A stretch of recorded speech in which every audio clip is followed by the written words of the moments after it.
Hay momentos en la vida en los que no entendemos nada, donde el dolor pesa, donde las respuestas no llegan, pero hay una verdad que puede cambiarlo todo. Nunca has estado solo, siempre has estado en las manos del Todopoderoso. Dios les siga bendiciendo, hermanos. Dios le bendiga. Amén. Así decimos que realmente queremos que la bendición de Dios repose sobre cada uno de nosotros. La bendición de Dios es lo que hace la diferencia. Por esa bendición Jacob luchó con el ángel durante toda una noche. Y ya cuando rayaba el alba y descubrió que era un ser sobrenatural, que era el Señor que estaba con él, que era contra el Señor que estaba luchando, se aferró más y le dijo: no te soltaré hasta ¿qué? Hasta que me bendigas. Alabado sea el nombre de Cristo Jesús. Hoy queremos tratar el tema desafiando el poder. Vamos a ver en la Biblia que ocurren algunas escenas dramáticas donde con frecuencia Dios espera el momento cuando ya el ser humano lo ha probado todo, cuando ya el ser humano está contra la espada y la pared, cuando ya está en la hora cero. Justo en ese momento Dios interviene. Dios es especialista esperando ese momento. ¿Sabe por qué? Para que cuando Él intervenga en la vida de una persona, para cuando Él libre a alguien, para que cuando Él de repente salve a alguien del abismo que parece inminente, no le quede ninguna duda de que fue Dios que obró, que no le dé la gloria a un ser humano. Muchas veces el ser humano, cuando Dios utiliza un canal, un vehículo para darle algún tipo de bendición, para librarlo de algún peligro, tiende a darle el crédito al humano. Gracias a fulano que pude salir de esto. Gracias a fulano. Se olvida de que esa persona solo fue un medio de la gracia y la bendición divina. Que solo fue un medio que Dios utilizó, pero que aunque esté agradecido del vehículo humano que Dios haya utilizado, la gloria siempre debe dársele a aquel que vive y reina por los siglos de los siglos. ¿Han notado ustedes que aún las escenas que frecuentemente se presentan en algunas series, en algunas películas, pasan por momentos dramáticos donde el televidente, donde el espectador a veces como que detiene la respiración y luego viene algo que cambia el panorama y la persona respira, siente como ese alivio, pero de nuevo otra vez se complican las cosas hasta que ocurre un desenlace final y la persona siente como la satisfacción de que el mismo nudo que se armó a través de la trama logra desenredarse al final. Este tipo de tramas son frecuentemente tomadas de la historia real, donde con frecuencia ocurren esas cosas, donde el ser humano a veces se libra de una y tan solo hace salir de una para verse envuelta en otra. Y eso hace que de alguna manera la vida pase por algunas etapas de desafíos. Personas que desafiaron el poder para mantenerse firmes en el Señor, para tomar la decisión correcta. Encontramos en Daniel uno de esos casos típicos. Daniel capítulo 3. El rey Nabucodonosor hizo una estatua de oro cuya altura era de 60 codos y su anchura 6 codos. La levantó en el campo de Dura, en la provincia de Babilonia. Babilonia, que en la antigüedad se opuso siempre al plan de Dios desde la Torre de Babel. En el libro del Apocalipsis vamos a encontrar que representa al poder enemigo. 2 ciudades se mencionan simbólicas en Apocalipsis. 2 ciudades, Babilonia y Jerusalén. Ambas en una connotación simbólica. Una representa el error y otra representa la verdad. Pero esta narración que aparece en Daniel estaba en la Babilonia literal. De paso, no pasen por alto lo que tiene que ver con el número. El nombre Babilonia en Apocalipsis aparece 6 veces. La Biblia dice que el 6 es número ¿de qué? De hombre. Y aquí vemos que la estatua que mandó a levantar el rey Nabucodonosor tenía 60 codos de alto y 6 de ancho. 60 y 6. Fueron pues reunidos los sátrapas, magistrados, capitanes, oidores, tesoreros, consejeros, jueces y todos los gobernadores de las provincias a la dedicación de la estatua que el rey Nabucodonosor había levantado. y estaban en pie delante de la estatua que había levantado el rey Nabucodonosor. Era una orden de que estuvieran allí. Y el pregonero anunciaba en alta voz diciendo: manda hacia vosotros, no es una recomendación, era un mandato, era una ley, un edicto. Manda hacia vosotros, oh pueblos, naciones y lenguas, que al oír el sonido de la bocina, la flauta, el tamboril, el arpa, el salterio, la zampoña, todo instrumento de música, os postréis y adoréis la estatua de oro que el rey Nabucodonosor había levantado. Esta estatua que había levantado el rey Nabucodonosor no era solo un ídolo per se, en el sentido de ser la imagen de algo para ser adorado. El hecho de que fuera de oro revelaba una adoración todavía más profunda. Los antiguos creían que el oro era el rocío del sol. Y entonces por eso las estatuas que hacían para idolatrarla, para adorarla, regularmente eran de oro. Porque detrás de la imagen estaban realmente adorando, ¿qué cosa? El sol. Como en la antigüedad casi todas las civilizaciones llegaron a adorar al sol. Todas las civilizaciones paganas. Incluso las culturas precolombinas que habitaban en América, antes de la llegada, claro, de los colonizadores, todas adoraban al sol. Todas las culturas precolombinas, todos los pueblos autóctonos del continente, todavía hay vestigios de la adoración y hay templos que fueron dedicados especialmente a la adoración al sol. Por eso, cuando el Señor libró a Noé y a su familia de la destrucción que produjo el diluvio, la señal que Dios le dio fue la señal del arco iris. Y para contemplar el arco iris siempre habrá que darle la espalda al sol. Paco le presentó el arco iris justamente para que el pacto que realizara con Dios fuera de espalda a lo que todos los paganos a partir de allí también estarían adorando. Y eso tiene trascendencia hasta el día de hoy. La orden sigue diciendo: y cualquiera que no se postre y adore, inmediatamente será echado dentro de un horno de fuego ardiendo. Esto recalca el hecho de lo que he mencionado, de que no era una recomendación, no era un consejo, no era una sugerencia, era una orden, y las consecuencias de no adorar la imagen de oro eran de muerte. El que no la adorara tenía la amenaza de ser echado en un horno ardiente. Allí estaba la imagen levantada y todo el mundo, cuando se tocaron los instrumentos de música, se postraron. Era como una especie de fanfarria. La gente responde a los estímulos que frecuentemente recibe con la música, ya sea para bien o qué cosa, o para mal. Por ejemplo, en un estadio, para mostrar cómo la gente responde al estímulo, en un estadio cuando de repente se hace una fanfarria, todo el mundo resuena con un escándalo, sin que haya que decirle, tienen que vociferar, porque responden al estímulo. A todo estímulo le corresponde una respuesta. Así que ahí estaban ellos, pero los tres jóvenes hebreos, Ananías, Misael y Azarías, mejores conocidos por los sobrenombres Sadrach, Mesac y Abednego, ellos se quedaron de pie. No se inclinaron a adorar la estatua, porque ellos eran miembros del pueblo de Dios, cuyos mandamientos, uno de ellos dice: no te inclinarás a ningún ídolo, ni lo honrarás, porque yo soy Jehová tu Dios, fuerte, celoso, que visito la maldad de los padres sobre los hijos hasta la tercera y la cuarta generación de los que me aborrecen, pero hago misericordia a millares, a los que me aman y guardan mis mandamientos. Por eso no la adoraron. Y usted dice, pero había una orden, debían respetar la orden. La Biblia dice que los gobiernos, las autoridades gubernamentales son ordenadas por Dios, sí, pero debemos obedecerlas siempre y cuando no vayan en contra de la ley de Dios. Cuando van en contra de la ley de Dios hay que tomar la decisión que en un momento dijeron Pedro y los apóstoles: es necesario obedecer a Dios antes que a los hombres. Claro que eso no le cayó bien al rey, porque el desafío de estos tres jóvenes ponía en tela de juicio su autoridad. Ellos estaban con mantenerse fiel a Dios desafiando una autoridad. Entonces Nabucodonosor con ira dijo, con enojo, que trajesen a esos tres que no se inclinaron, a Sadrach, Mesac y Abednego. Al instante fueron traídos estos varones delante del rey.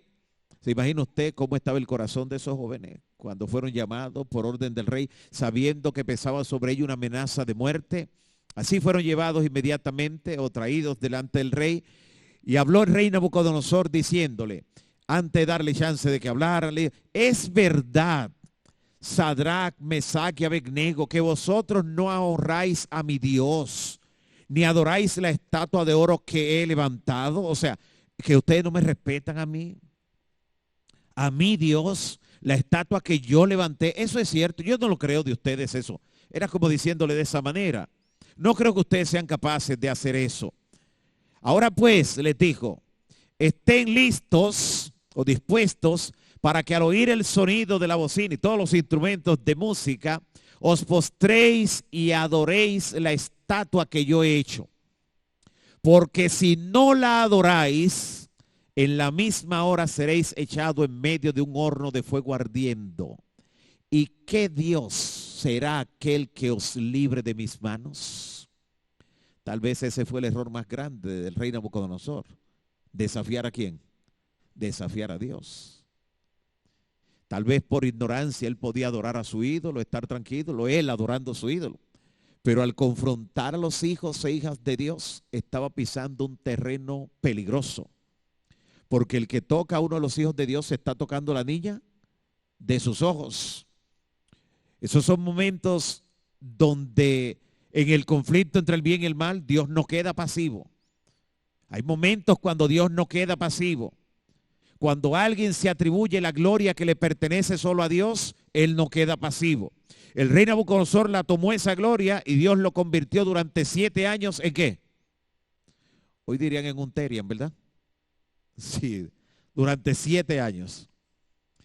El rey Herodes en un momento también se tomó la gloria porque estaba dando un discurso muy elocuente y dijeron, es un Dios. Y él tomó para sí que era un Dios, lo aceptó.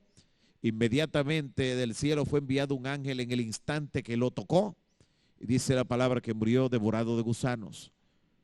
Son momentos en los que Dios no queda pasivo. Cuando su gloria entra en juego. Dios no comparte su gloria. Uno de los últimos mensajes que se da en el libro del Apocalipsis a toda la humanidad es temed a Dios y dadle gloria a Dios. Porque la hora de su juicio ha llegado. Y aquí había un desafío a Dios. Y cuando hay un desafío a Dios, Dios no queda pasivo. Por eso usted notará que en la Biblia los milagros extraordinarios, los milagros que son muy evidentes, no son tan comunes aún en la historia bíblica. Usted va a encontrar que los milagros que son trascendentales en la Biblia se pueden ubicar mayormente en 3 momentos nada más de la historia. La Biblia resume 4,000 y pico de años, más de 4,000 años. Y en esos más de 4,000 años usted va a encontrar que durante el Éxodo el cielo se abrió y hubo milagros extraordinarios, innegables, muy evidentes, antes, durante y después de la liberación de Egipto, todo el Éxodo. Pero después de ahí pasaron alrededor de unos 500 años más. Y usted va a encontrar ahora que en los días de Elías y Eliseo, el cielo otra vez se abrió. Y eso eran milagros de todo tipo. Incluso llegaron ellos dos hasta resucitar, ¿qué? Muertos. Después de ahí pasaron casi 1000 años. Y durante el ministerio de Cristo y sus apóstoles, otra vez el cielo se abrió. Y eso eran milagros por todas partes. ¿Notan ustedes que esos milagros que son así aparatosos, evidentes, extraordinarios, innegables, irrefutables, no ocurren todos los días? Están ubicados en momentos muy especiales. Y falta todavía una 4ª vez, cuando descienda la lluvia tardía, alabado sea el Señor. Son momentos especiales. Los milagros más comunes no son esos que son aparatosos, esos que son muy evidentes.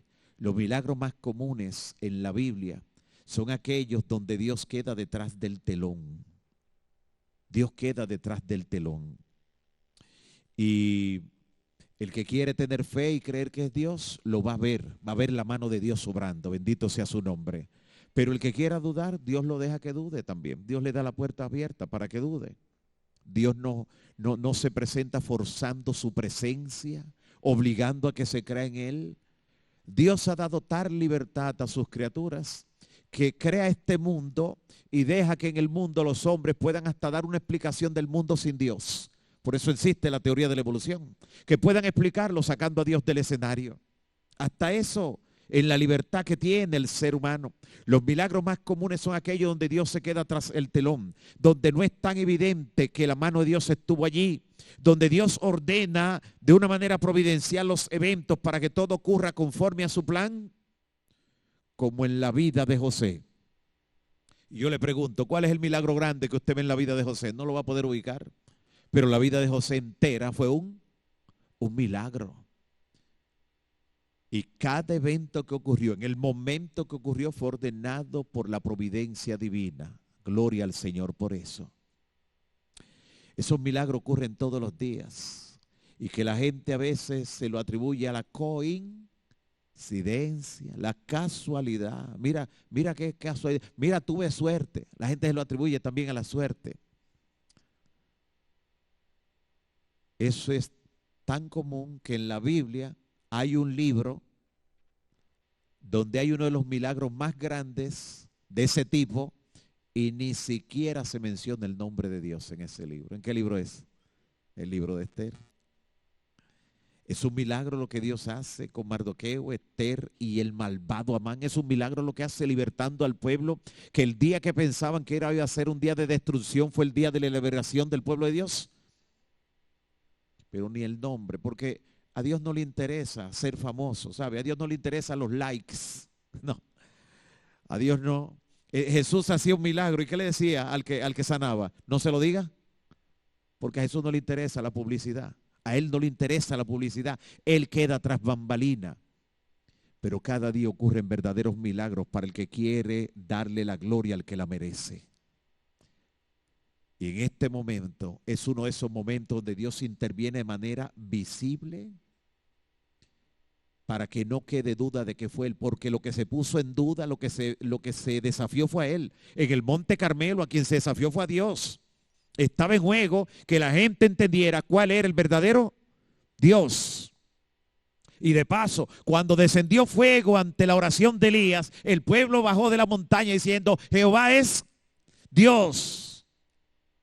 Faraón, ¿a quién fue que desafió también? A Dios. ¿Y quién es Jehová para que yo deje ir al pueblo? Tú quieres saber quién es, lo vas a ver ahora. Cuando hay un desafío al verdadero Dios, Él interviene. Cuando usted acepta a Cristo como su Salvador personal, cuando usted entrega su vida a Cristo y en el trabajo, en la familia, donde estudia, vienen a desafiar su fe, se encuentran de frente con el Todopoderoso, ¿sabían? Y eso fue lo que ocurrió aquí. ¿Y qué Dios es el que lo va a librar de mi mano? ¿Qué Dios?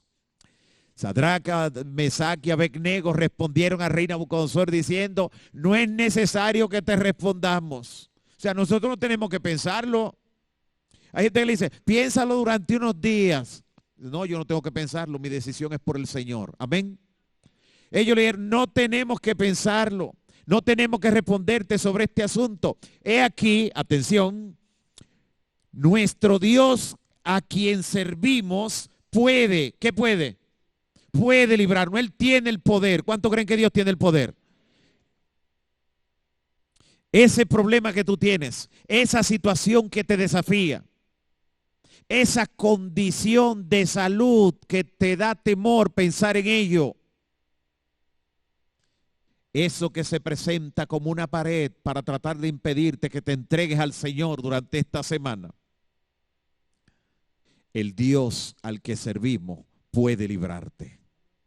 Él tiene el poder porque de hecho Él es todopoderoso. El Dios al que servimos puede librarnos del horno de fuego ardiendo y de tu mano, oh Rey, nos librará. Pero yo no puedo obligar a Dios a que haga algo. Yo sé que Él puede, pero la providencia divina tiene caminos a veces diferentes a los que yo pienso. El Señor Jesús cuando oró con mano temblorosa diciendo: Padre, si es posible, pase de mí esta copa. Esto no es fácil. 3 veces lo repitió, pero al final dijo: pero no se haga mi voluntad, sino. Y los jóvenes hebreos estaban seguros de eso. Dios tiene el poder para librarnos. Y de tus manos nos librará. Pero, si no, si Él tiene otro plan, porque si vivimos o si morimos, es para Cristo. Daniel fue librado del foso de los leones, pero Dios no impidió que a Juan el Bautista lo decapitaran. Y ambos glorificaron a Dios, uno muriendo y el otro sobreviviendo. Porque los planes de Dios son extraños, pero siempre terminan en misericordia. Así que yo le dice, Él nos puede librar, Él nos va a librar, pero si Él no nos libra, si Él tiene otro plan, porque al final todas las cosas obran para el bien de los que aman a Dios. Yo no puedo decirle a Dios cuál es la agenda, qué es lo que tiene que hacer. Yo puedo orar y le puedo pedir, y hemos visto el poder de la oración esta semana, amén. Pero siempre al finalizar la oración decimos: que no sea hecha mi voluntad, sino la tuya. Eso lo aprendimos de Cristo, amén. El Señor puede librarnos, pero si Él tiene otro plan, oh Rey, si no nos libra, tú puedes tener por seguro que no vamos a servir a tus dioses, ni tampoco adoraremos la estatua que has levantado. Entonces Nabucodonosor se llenó de ¿qué? Se llenó de ira y se demudó el aspecto de su rostro contra Sadrach, Mesach y Abednego. O sea, se endemonió en ese momento y ordenó que el horno fuera calentado. ¿Cuántas veces más? 7 veces más de lo acostumbrado. Y entonces estos varones fueron atados con sus mantos, sus calzas, sus turbantes y sus vestidos, y fueron echados dentro del horno de fuego. ¿Por qué detalla que fueron atados con sus mantos, calzas, turbantes y vestidos? Para que usted sepa que había suficiente combustible, había mucho que quemar. Y fueron echados dentro del horno de fuego ardiendo, y como la orden del rey era apremiante y lo habían calentado mucho, la llama de fuego salió y mató a aquellos que habían alzado a Sadrach, Mesach y Abednego para echarlo. Esto Dios lo permitió por una razón, para que nadie tuviera duda de que eso era fuego de verdad. Si no hay una evidencia así, hubieran dicho: eso fue fuego artificial.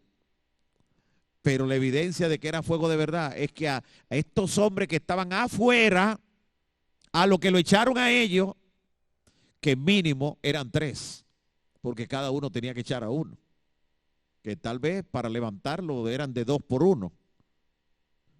Y entonces ellos fueron muertos, los que estaban afuera, y los 3 jóvenes cayeron dentro del horno de fuego, los siervos de Dios. Pero de repente el rey Nabucodonosor se espantó y se levantó apresuradamente y dijo a los de su consejo: pero no echaron a 3 varones atados dentro del fuego, ¿no fueron a 3? Y ellos respondieron: sí, rey, lo echamos a 3. Pero él dijo: he aquí yo veo a 4. ¿Cuánto estaba mirando? Y no era alucinación, habían 4. El Señor nunca nos ha dicho que no pasaremos por situaciones difíciles. Lo que sí nos asegura es que en medio de la situación Él estará con nosotros. Así por eso no habían 3, habían 4. Él decía: veo 4 varones sueltos que se pasean, y ya no estaban atados. Esa fue otra cosa que el fuego quemó, las ataduras. Se pasean libremente por el fuego sin sufrir ningún daño. Y el aspecto del cuarto es semejante al Hijo de los dioses. Como él era pagano, dijo así, lo que quería decir es semejante al Hijo de Dios. ¿Cómo él sabía la apariencia o el aspecto del Hijo de Dios? Porque los jóvenes hebreos le habían dado junto a Daniel estudios sobre el verdadero Dios, al rey Nabucodonosor. Y habían pasado por la experiencia del capítulo 1 que ustedes conocen, donde la alimentación sana dio evidencia del poder del Creador. Bendito sea el nombre del Señor. Y es por eso que estos 3 jóvenes definitivamente mostraron una fe que no se rinde, desafiaron el poder y Dios le dio la victoria. El mismo rey tuvo que llamarlo, que salieran del horno, y la sorpresa de todos era que ni siquiera tenían olor ¿a qué? Con solo usted cocinar en la cocina sale con olor a humo a veces, ¿cierto? Imagínese de un horno de fuego. Pero no fueron ellos solamente los que han desafiado el poder. Aquí dice que Nabucodonosor se acercó a la puerta del horno de fuego ardiente y dijo: Sadrac, Mesac y Abednego, siervo del Dios Altísimo, salid y venid. Entonces Sadrac, Mesac y Abednego salieron de medio del fuego. Entonces Nabucodonosor dijo, atención a las palabras del rey, el que lo mandó a echar en el horno, dijo: bendito sea el Dios de ellos. ¿Alguien dice amén?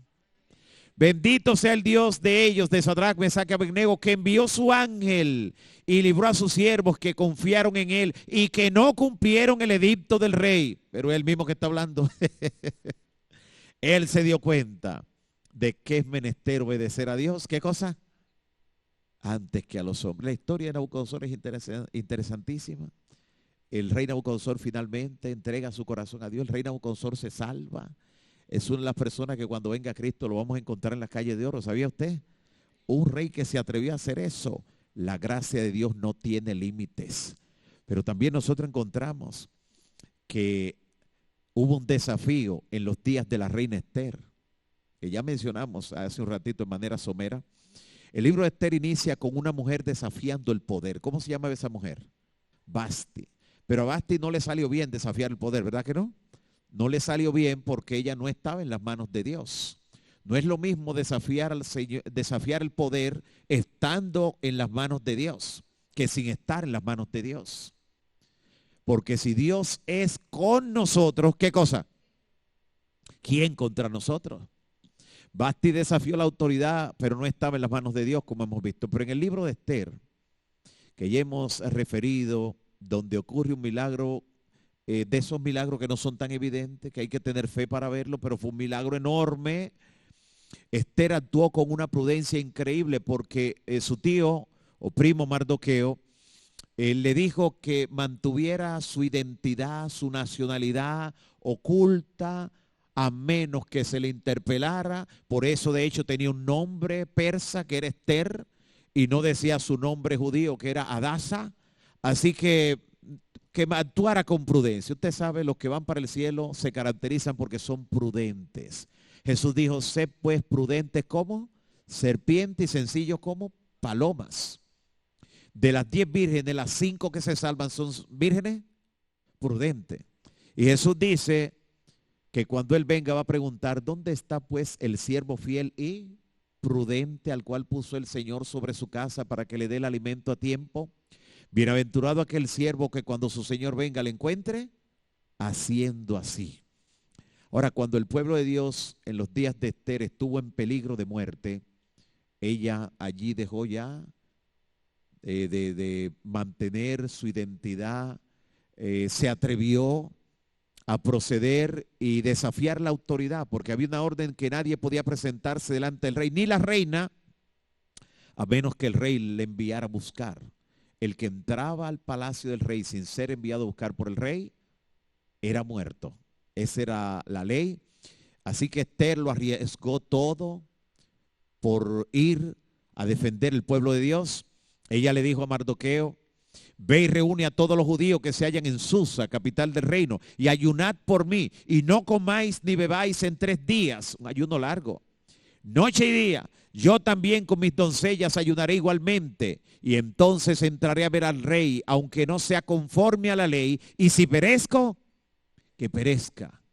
Ella desafió la autoridad y dispuesta a morir por el pueblo de Dios. Así que ella no fue sola, por eso puso a ayunar a tanta gente, para estar segura de que iría con la presencia del Señor. Y aconteció que al 3er día se vistió Esther su vestido real y entró en el patio interior de la casa del rey, enfrente del aposento real. Y estaba el rey sentado en su trono en el aposento real, enfrente de la puerta justamente del aposento. Y cuando vio a la reina Esther, que estaba en el patio, ella obtuvo, ¿qué cosa? Gracia ante sus ojos. ¿Quién puso esa gracia? Dios. Ella obtuvo gracia ante los ojos del rey y el rey extendió a Esther el cetro de oro que tenía en la mano. Hacer ese gesto significa que ya no estaba en peligro ella, que contaba con el favor del rey. ¿Y sabe lo que le dijo el rey? El rey le dijo: ¿qué tienes, reina Esther, que vienes por aquí? ¿Cuál es tu petición? Mira, hasta la mitad de mi reino que tú me pidas, yo te lo voy a conceder. ¿Quién puso gracia en ese corazón? El Todopoderoso. Gloria al Señor. ¿Cuántos de los hijos e hijas de Dios tuvieron que desafiar así el poder? Moisés, ustedes conocen la historia de cómo desafió el poder de la civilización más grande que el mundo había conocido y cómo Dios le dio la victoria. Estad quietos y ved la salvación de Jehová. Jehová peleará por vosotros y vosotros estaréis tranquilos. Tanto Faraón como su ejército fueron finalmente sepultados por las aguas. Elías, que desafió a Acab, y en el monte Carmelo el cielo se desbordó en un milagro extraordinario para mostrar cuál era el verdadero Dios. Cuántos desafíos, cuántas personas. El mismo Daniel, cuando hubo un decreto de que no se le podía orar a ningún Dios, solo al rey Darío, Daniel desafió esa orden y 3 veces al día oraba con las ventanas ¿qué? Abiertas, que miraban hacia Jerusalén, confiando en el poder del Señor. Y Daniel realmente por eso fue librado, ustedes saben, del foso de los leones. Todos los que han desafiado la autoridad, puestos en las manos del Señor, han salido más que vencedores. Y eso tiene una razón especial. En el libro Hechos de los Apóstoles dice, la situación extrema del ser humano es la oportunidad de Dios. Donde ya tú no puedes más, donde hay algo que se escapa de tu fuerza, Dios interviene para liberarte. Alabado sea el Señor. Y qué bendición saber eso, porque mientras más oposición y dificultad se levanten contra tu decisión de seguir a Cristo, más oportunidad de Dios tiene para mostrar su poder. Amén. Así que Dios tiene más oportunidad para mostrarnos que Él está en control y que puede también fortalecer la fe. Aun cuando no veas una salida, sigue confiando en Dios y sigue dando los pasos que debes dar en el nombre del Señor. Porque alguien dijo que las dificultades solo sirven para subir el volumen de la música que Dios está a punto de tocar. Gloria al Señor. ¿Cuántos milagros nosotros podemos ver en situaciones apremiantes? Esta imagen que ven aquí es la imagen de la Universidad Central del Este en San Pedro de Macorís, en Dominicana.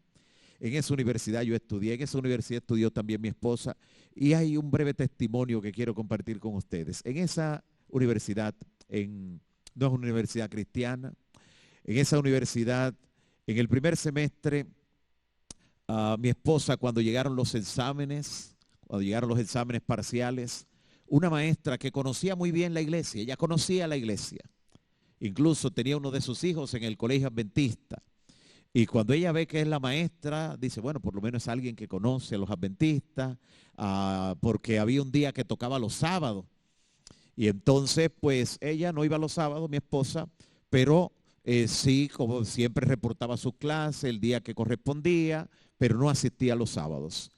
Pero un día que llegaron los exámenes parciales, la maestra dijo, este sábado es el examen.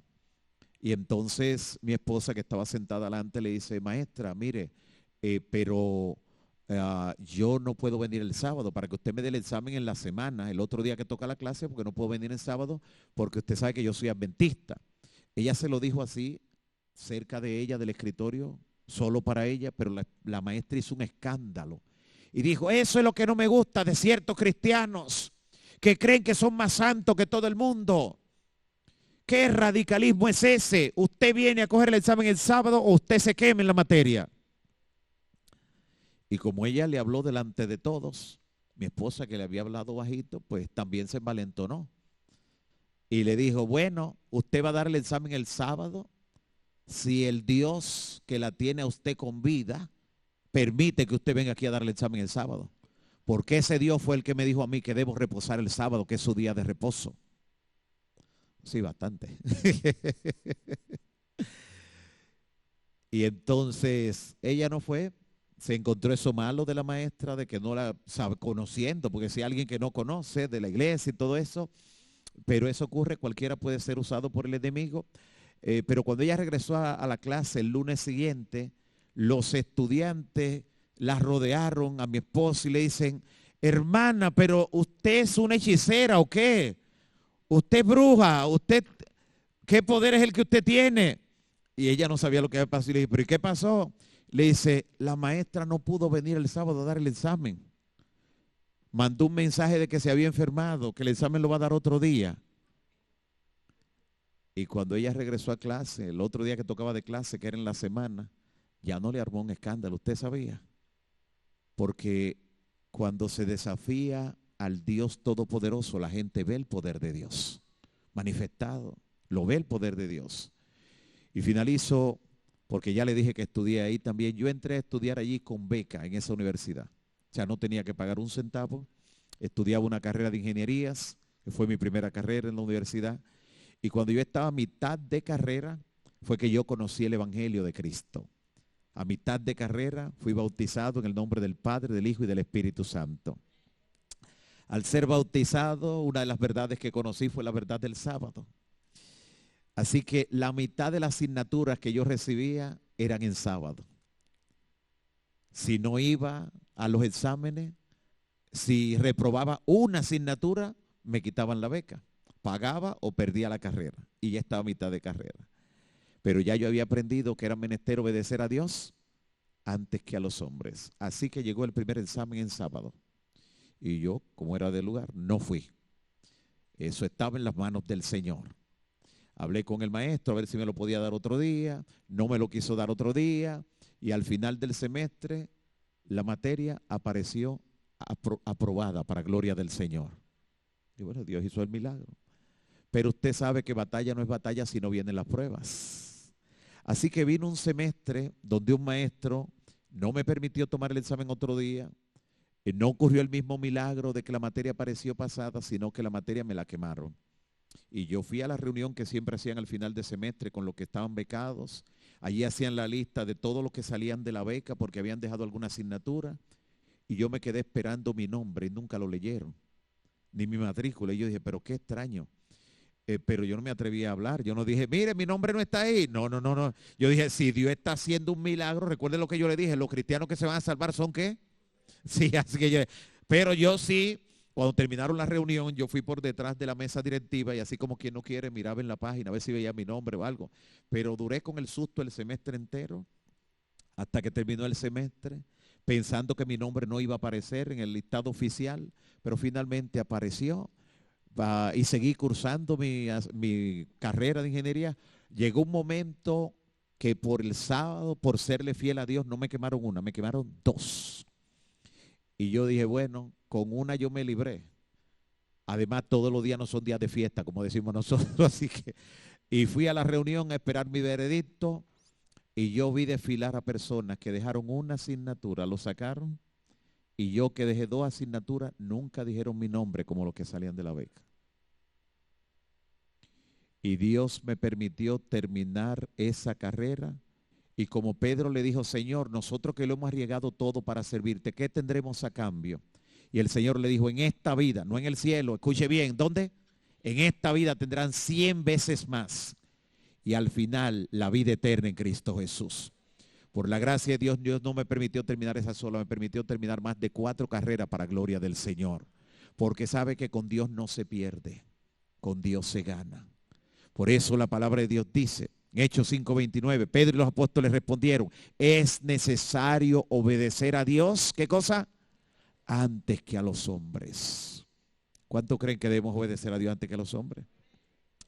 En esta noche yo quiero orar de manera especial por los amigos y amigas que están aquí, que noche tras noche han estado asentando cada verdad de la palabra de Dios y que en esta noche le quieren decir, Señor, yo quiero obedecerte a ti antes que a los hombres. ¿Cuántos de los amigos quieren orar por eso en esta noche? Dios les bendiga. Quiero verles en pie para orar por ustedes de manera especial, porque cada noche el Señor le va dando fuerza para vencer y para hacer su voluntad en el nombre de Cristo. Gloria a Dios. Dios les bendiga. ¿Cuántos glorifican el nombre del Señor?